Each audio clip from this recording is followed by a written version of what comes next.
So I don't think you can convince anybody anything. Whether or not you can convince somebody to do online training if they're sold on in person, I don't quite believe that. What I do believe is that you can make somebody aware of a truth that they know is there, but they don't quite understand just how important it is, because the reality of it is online training for most clients is more convenient. You are going to be more responsive, right? So it's a better service, it's more flexible, and it's more affordable. These are all amazing things, but you don't actually know yet, per the person you're speaking to, which one of these things, if any, is actually that important to them. This is why when you're getting a client, and you're trying to get them online and you know that they've done in person before, you know that's kind of what they're deciding about, or you think it might be, ask them about their previous experience. Talk to them about why they're still not doing it. Why did you fall off? Oh, why do you think that didn't work for you? Like, tell me, like, I'm curious. Figure out what their frustrations were previously. Was it just too expensive? Because truth is, in-person training is a pretty inefficient, very expensive process. Some people love it, some people can afford it, great. But the reality of it is, for a lot of people, it's very expensive, very inefficient. Okay, so was it cost? Was the scheduling a nightmare? Was the location a problem? You don't know what those are yet.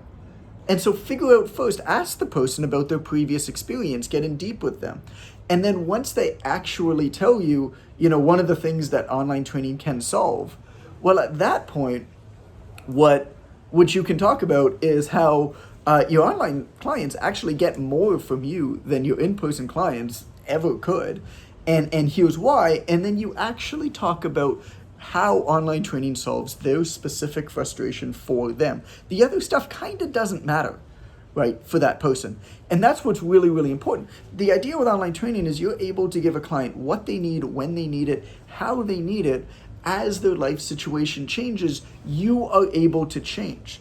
What you can also tell somebody is, look, the truth is, I actually can't optimize the experience for my clients in the gym because of all of the different constraints. Right? A perfect workout is never exactly 1 hour long. Sometimes my clients need 20 or 30 minute quick hits. Sometimes my clients need an hour and 15 minutes in the gym to get all of the volume in, to get all of the training in. But because of my schedule in the gym, it has to be in these neat, perfect little blocks. Well, that's actually not optimal for the client.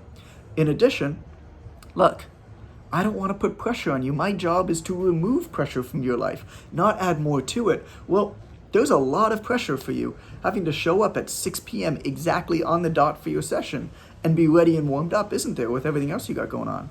Yeah, there is. Okay. Well, now if you show up at 5:55, that's cool, you could start then. If you show up at 6:20, that's cool, you could start then. If you can't do it and you got to do it tomorrow morning, cool, you can do that too. Like, all of these things are benefits, but the reality of it is, you can't actually convince somebody. What I think you can do is become really, really aware with all of the benefits of online training over in-person training, and how hybrid works really, really well, and how it might fit different people's needs, and then ask them about their previous experiences. Most of the people that you work with are going to have had some sort of experience in the gym, or with a trainer, or with a program, or with an app before. And if they're talking to you, it hasn't gone well, because they'd still be doing it, right? So figure out what that was, and then figure out how online training can solve that, and show the person that it's going to be different this time, and here's why.